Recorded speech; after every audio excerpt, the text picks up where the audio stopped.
to impose president's rule in Arunachal Pradesh, and that's the big political story today, has not passed muster with the Supreme Court. Now, a 5-judge bench ruling that the governor's action was unconstitutional, and it essentially paves the way for the Congress government to come into power in the state. Ashmit Kumar has been in the courtroom.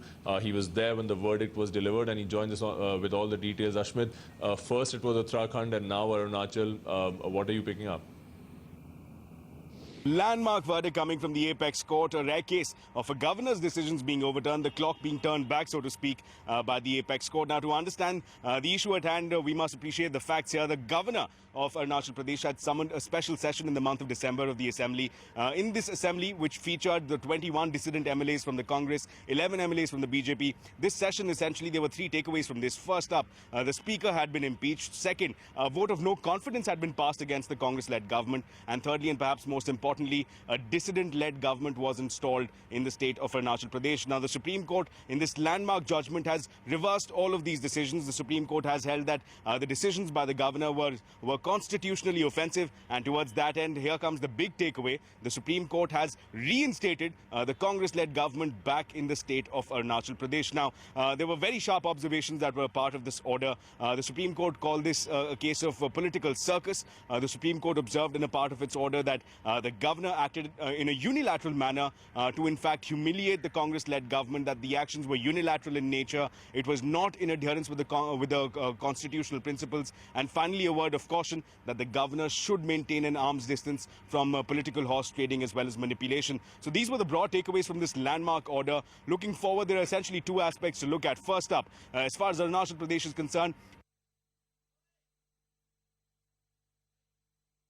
the Supreme Court's verdict today is a historic verdict, and this will pave way for whole of the states in the country to protect the healthy democracy in the country.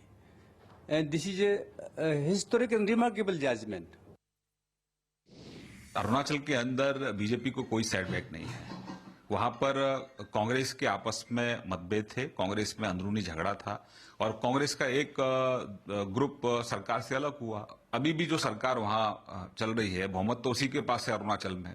अब court का फैसला है, अब floor test होगा, floor पर पता लग जाएगा कि कांग्रेस के किस दल के पास, कांग्रेस के किस ग्रुप के पास बहुमत है। कांग्रेस का अंदरूनी झगड़ा है, कांग्रेस में लीडरशिप क्राइसिस है, तो कांग्रेस के अंदरूनी झगड़े के कारण ये वहां सब संकट पैदा हुआ और उसके लिए बीजेपी को आरोपी मानना, मैं मानता हूं, बहुत गलत है। I salute the Supreme Court for having upheld constitutional values on the basis of which only democracy can survive.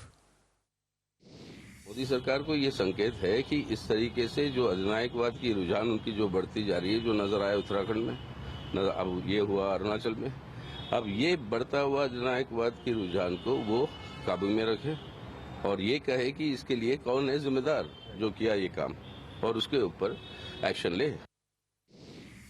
2 bar supreme court को से इतना जबरदस्त तमाचा लगा है मोदी सरकार को, पहले उत्तराखंड में और अब अरुणाचल प्रदेश में।